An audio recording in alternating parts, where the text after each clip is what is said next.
You're watching World News on All 24 News. I'm your host, Kufa Zachary, and up next are the top stories. Algeria chairs UN Security Council meeting on countering terrorism in Africa and urges new approach to prevent Sahel from becoming global threat hotspot.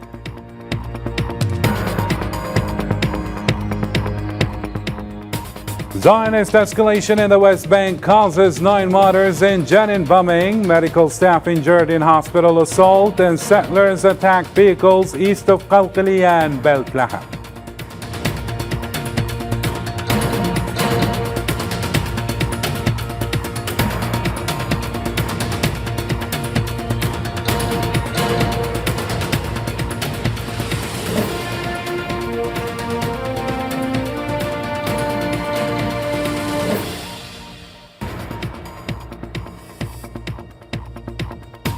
U.S. President Donald Trump signs a series of executive orders drawing mixed reactions.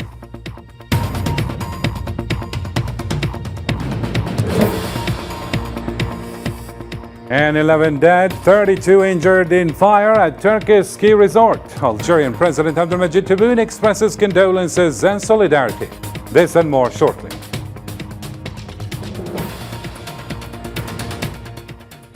Hello again and welcome to the program. First off in our news, on Tuesday, Algeria chaired the UN Security Council session on combating terrorism in Africa. The meeting, attended by UN Deputy Secretary General Amina Mohammed and African Union Commissioner Bankole Adeoli, addressed the rising terrorist threats in the region. Algerian Foreign Minister Ahmed Attaf warned that the Sahel-Saharan area now accounts for over 48% of global terrorism deaths, up from just 1% in 2017, with a 400% increase in attacks over the last decade. In our belief that what Africa is facing is not a local threat. It is rather a global threat, a threat that knows no border, and a threat to which no one could be considered as immune. What Africa is facing will sooner or later create wide-ranging ramifications that will be awfully felt far beyond the African affected regions and far beyond the whole continent. And on the same occasion, Attaf urged the adoption of a new approach, stressing the need for renewed international commitment to urgently halt the spread of terrorism before it's too late. What Africa is facing requires a new approach based on a renewed international commitment and a revitalized global engagement to effectively assist those in need and to urgently stop the threat's expansion before it is too late. Such belief does not come out of nowhere. It comes from Algeria's bitter but successful experience in the fight against this scourge. And in the same context, African Union Commissioner praised Algerian President Abdelmadjid Tebboune's efforts against terrorism in Africa. He highlighted the importance of the Oran conference process to boost African leadership in combating terrorism and the spread of hatred. Permit me to recognize the efforts of His Excellency Abdelmadjid Tebboune, President of the People's Democratic Republic of Algeria, in his capacity as the African Union champion for combating terrorism. Algeria continues to lead the advocacy for all AU efforts dedicated to combating this scourge. We are also pleased that the Peace and Security Council of the African Union, the A3+, in your council, continue to engage regularly under the Oran process to renew African leadership that would defeat this ideology of hate. Algerian Minister of Foreign Affairs Ahmed Attaf met with UN Secretary General Antonio Guterres on Tuesday to discuss international and regional issues, focusing on developments in the occupied Palestinian territories following the ceasefire agreement.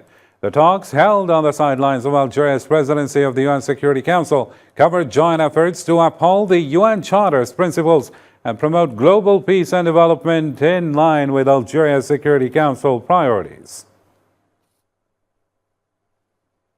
Similarly, Algerian Minister of Foreign Affairs Ahmed Attaf met with British Deputy Secretary of State Hamish Falconer to discuss continuing the strategic dialogue and boosting economic cooperation between the two countries. The meeting took place within the framework of Algeria's presidency of the UN Security Council and its high-level meetings.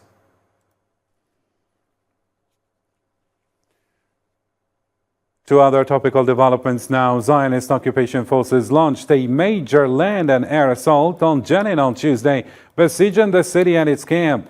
The Palestinian Red Crescent reported that forces backed by warplanes, tanks, and armored vehicles opened fire and blocked ambulances from reaching the wounded. The Palestinian Ministry of Health confirmed 10 martyrs and 35 injuries, with the toll expected to rise.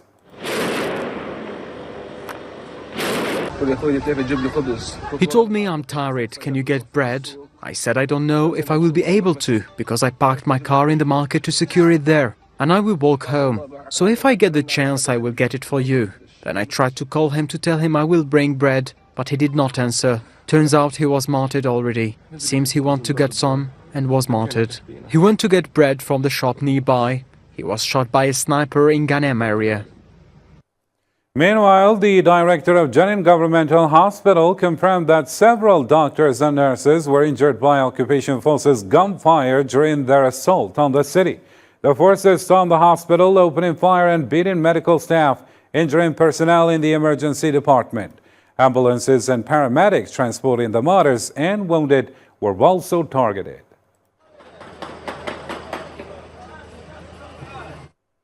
And on Monday evening, several Palestinians were injured and vehicles, commercial facilities, and parts of homes were burned in a settler attack under the protection of Zionist occupation forces in the West Bank. The Palestinian news agency reported that settlers targeted the villages of Jin Safut and Al Fundak east of Qalqiliyah, burning homes and vehicles. In addition, Palestinian vehicles passing near Taku, southeast of Bitlam, were stoned, causing damage. And on Tuesday, Zionist occupation forces arrested at least 20 Palestinians during raids across the occupied West Bank. According to a joint statement from the Prisoners Club and the Prisoners Affairs Authority, arrests took place in Nablus, El Khalil, Qalqiliyah, and Ramallah.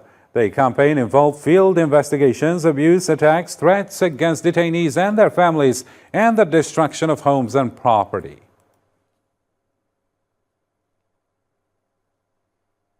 And on Tuesday, Gaza's civil defense confirmed the recovery of 66 martyrs' bodies, bringing the total to 145 since the ceasefire began.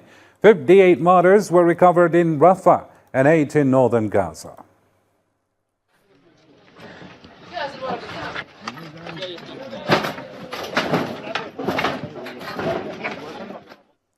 The Gaza Strip's government media office reported that the Zionist genocide lasting 470 days resulted in over 61,000 martyrs and missing persons.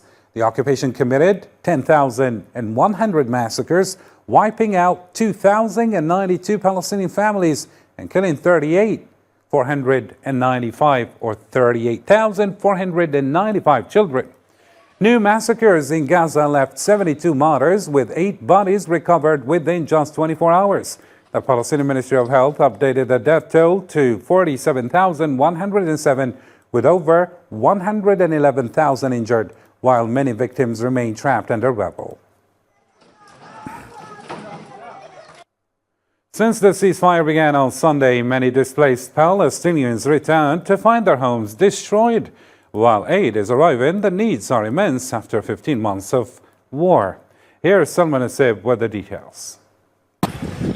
Now that the bombings have ceased over Gaza, residents are beginning to fully realize the scale of the devastation around them. While most of the displaced people quickly returned home after the ceasefire was declared, others have abandoned the hope of going back. The reason is clear. There is nothing left of their homes, and setting up tents on the ruins of their former neighborhoods is nearly impossible. We stay here. There is no place to set up a tent, as you can see in the area. Even if you tried to tie an animal here, it wouldn't survive. There is no food, no water, no electricity, no sanitation. We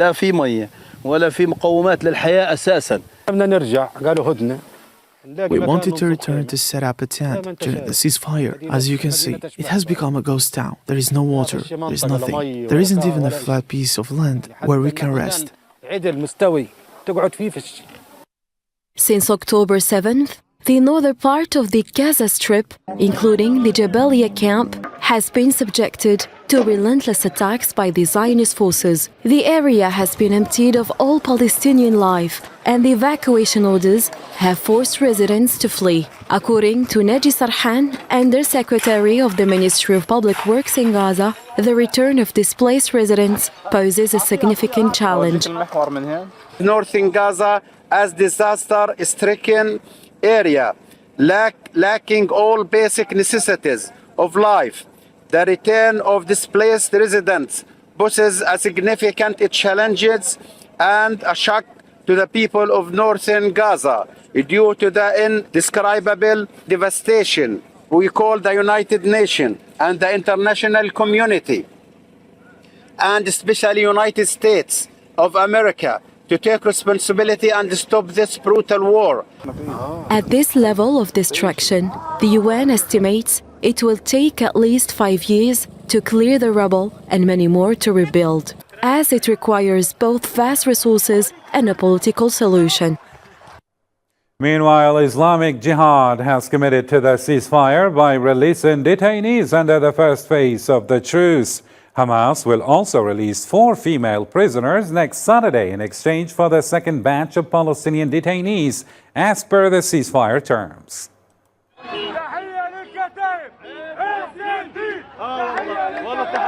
Our commitment to the ceasefire agreement is steadfast. According to the current prisoner exchange agreement, we will release in the coming days a number of prisoners and enemies who meet the conditions of the first phase of the agreement. In coordination with our brothers from the Al-Qassam brigades, we remain committed to the agreement if the enemy remains committed to it. If not, we will be ready to defend our people and our sacred places in the event of any violation or aggression. And in the same context, the Qatari Foreign Ministry expressed optimism on Tuesday about the ongoing ceasefire in Gaza, which began last Sunday. Spokesman Majid Al-Ansari confirmed Qatar's confidence in the deal, but cautioned that any breach or political decision could actually jeopardize the agreement. We are confident in the deal. When it comes to the language of the deal, when it comes to the fact that we hashed out all the major issues on the table, when it comes to the monitoring mechanism in place through the operations room in Cairo, when it comes to the commitment of both sides and the commitment and the support from the international community and, of course, the monitors, which includes Qatar. Anything on the ground could change the realities at any minute. Any breach from either side or a political decision on either side to not commit to the commitments of the, or not implement the commitments of the deal could obviously lead the deal to. For the third day in a row, trucks carrying humanitarian aid entered Gaza through the Rafah crossing. Over 100 trucks crossed on Tuesday, adding to more than 1,200 trucks with food and fuel that arrived in the first 3 days.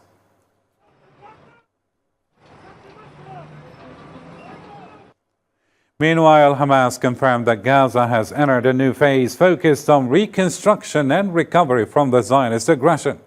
Khalil al-Hayya, head of Hamas in Gaza, called for unity among the people of the Strip to show the world their ability to rebuild what was destroyed during the war.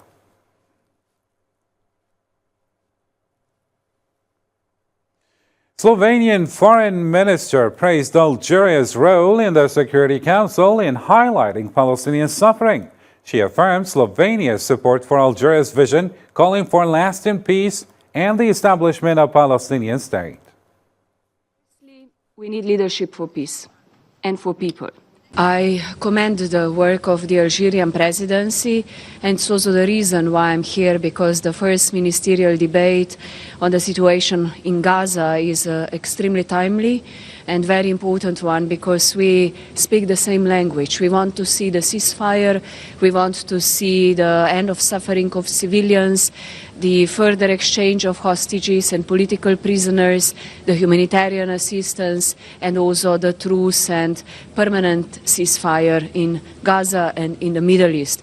So I strongly support the role of Algerian presidency. It will be a long debate with a lot of speakers, but it is the first day of a ceasefire that brings a lot of hope, a lot of relief, but also a wish for peace and stability in the whole region. And Algeria played a very important role. Similarly, Palestinian UN Representative Riyad Mansour praised Algeria's strong support for the Palestinian cause.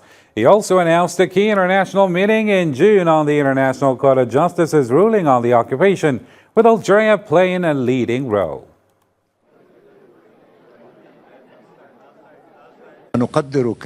We greatly appreciate Algerian efforts, and in this context we have worked with Algeria and many other countries in the General Assembly to legislate a resolution for holding an international conference next June. This conference aims to implement the General Assembly's decision, which was based on the advisory opinion of the International Court of Justice, calling for the immediate end of this illegal occupation. On Tuesday, Zionist occupation forces bombed towns in southern Lebanon near the border. They targeted Wadi Saluki, Bent Jbeil, and Maruna Ras, violating the ceasefire hints. Forces also blew up gates and bulldozed roads in the Bent Jbeil area.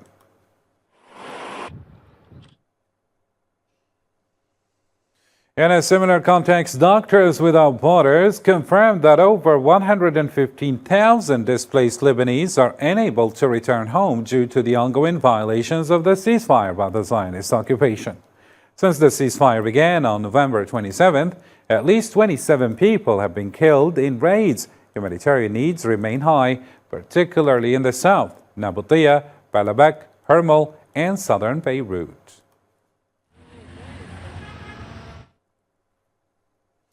Still in the Middle East, but this time the Yemeni Houthi group announced it bombed the Zionist Ministry of Defense headquarters in occupied Jaffa using a ballistic missile. Spokesman Yahya Saree confirmed the missile hit the target with high accuracy.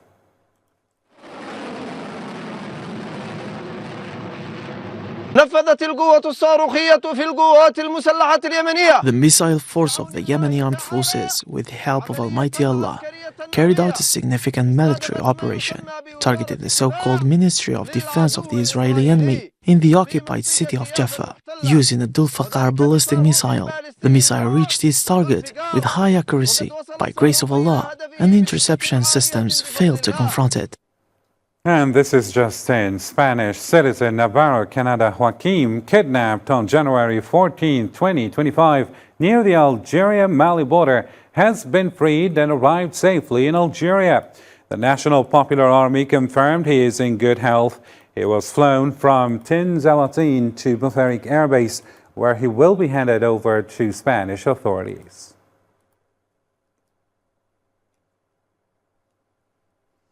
And on this occasion, the Algerian President Abdelmadjid Tebboune has thanked the country's security services and Ministry of National Defense officials for their effective and discreet handling of the operation to free the Spanish citizen. And on Tuesday, Algerian President Abdelmadjid Tebboune met with members of the Supreme Council for Youth, led by Minister of Youth and Chairman Mustafa Hadawi. The meeting was attended by Balam Balam, the director of the Algerian Presidency Office, and Kamal Sidi Said, the President's advisor for communication.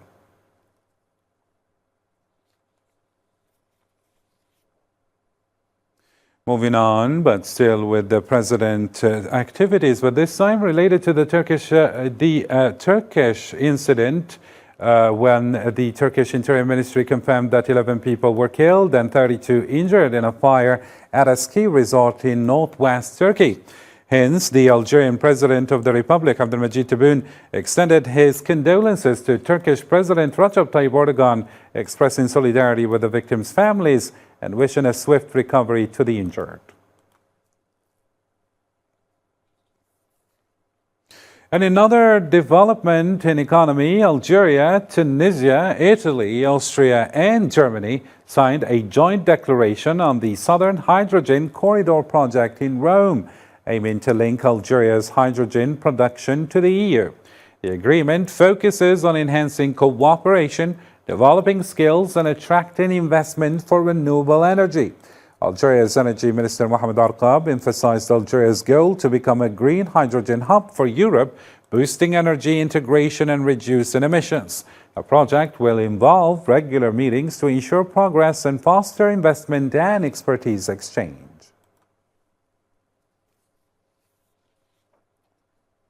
Let's move on to another international development. On Monday, U.S. President Donald Trump made key decisions, lifting sanctions on Zionist settlers in the West Bank, delaying the TikTok ban amid U.S.-China tensions, and declaring a national energy emergency. These moves drew mixed reactions, both at home and abroad. Let's get the details with Yasin Arikti now. What is this withdrawing? In a flurry of executive actions on Monday, U.S. President Donald Trump made significant moves on both foreign and domestic fronts. On the international front, Trump revoked Biden's sanctions targeting Zionist settlers in the West Bank, a move that affects 60,000 U.S. citizens tied to extremist groups.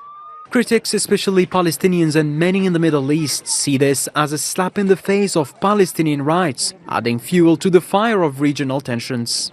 This means that during Trump's previous term, he introduced the so-called deal of the century, a normalization with Arab states. But God willing, we will defeat the imperialist Zionist project. At home, President Trump's early actions included pardoning 1,500 individuals from the January 6th attack and restarting border wall construction, halted by Biden. In a controversial twist, he signed an order to scrap birthright citizenship, sparking legal challenges from 18 Democratic attorneys general. Meanwhile, measures to curb illegal migration are back on the table. On the US-China front, Trump hit pause on a TikTok ban for 75 days, signaling room for diplomacy in navigating strained relations with Beijing. TikTok has been operating in the United States for many years and is deeply loved by American users. It has played a positive role in promoting employment and stimulating consumption in the United States. We hope that the United States provide a just and non-discriminatory business environment for market entities from all countries to operate in the United States. Energy took center stage as Trump declared a national emergency, pushing for higher production, stronger reserves, and broader oil and gas exploration. Supporters hailed these steps as a masterstroke for securing energy independence and reviving economic growth. I went to the Capitol arena and I attended, saw some speeches from politicians and Elon Musk, so that was a highlight of my day. Donald John Trump. It's clear Trump is pulling out all the stops, aiming to leave no stone unturned in shaping his second-term legacy, but whether his moves will stand the test of time or the court of public opinion remains to be seen. Still in the same context, on Monday, U.S. President Donald Trump signed an executive order to withdraw the United States from the World Health Organization. The move is expected to disrupt global health efforts, with WHO calling the decision unfortunate. World Health Organization spokesperson Tarek Yazarevich confirmed that the U.S. officially notified the organization. I was to World Health when I was here, and I terminated it. China with... It's like we hope that United States will reconsider, and we really hope that there will be constructive dialogue for the benefit of everyone, for Americans, but also for people around the world. And on Tuesday, China pledged to increase its support for the World Health Organization after the U.S. formalized its withdrawal. Chinese Foreign Ministry spokesman Guo Jiakun criticized efforts to weaken the WHO and called on the international community to strengthen the organization's role in global health.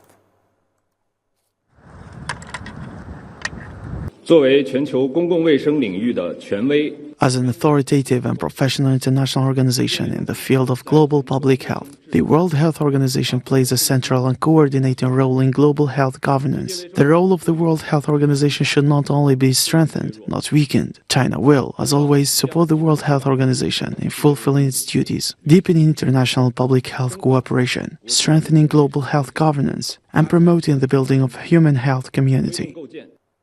And in another topical development, the European Union is moving forward with plans to reduce reliance on Russian gas while exploring alternative energy sources.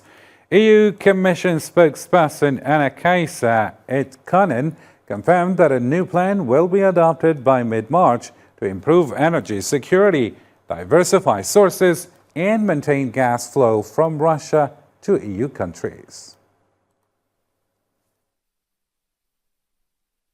We just cut more than 1 BCM of gas supplies per month of Russian piped gas as the transit agreement came to an end. And we have, overall, we have significantly cut imports of Russian gas. There's an unprecedented shift, or switch rather, that we have done in the energy mix. We cut all Russian coal imports, most Russian oil imports, and over 2/3 of Russian gas imports under the Repower EU plan. So this has basically, what we have done is to have broken Russia's grip on Europe's energy system. It's time to catch up on other news stories making headlines around the globe, this time with Zara Ferjani and Sofian Kenturi in the News in Brief. Chinese President Xi Jinping and Russian President Vladimir Putin in a video call on Tuesday discussed efforts to elevate China-Russia relations in 2025 to better navigate global uncertainties. Xi expressed his pleasure at meeting ahead of the Chinese New Year, while Putin agreed that their cooperation is rooted in shared national interests.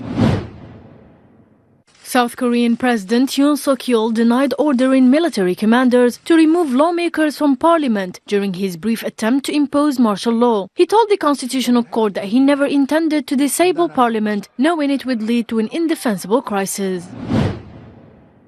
A landslide in Pekalongan, Central Java, Indonesia, killed 16 people and injured 10, according to officials from the Regional Disaster Mitigation Agency and police on Tuesday. The disaster was triggered by heavy rains in the area. The 20th edition of the Algeria International Quran Memorization and Recitation Competition began on Tuesday in Algiers. The competition, which will run until next Sunday, features participants from 20 countries, following preliminary rounds conducted via video conferencing. And with this, ladies and gentlemen, our news program comes to a close. For more, you can always visit our social media platforms. Until next time, have a good one.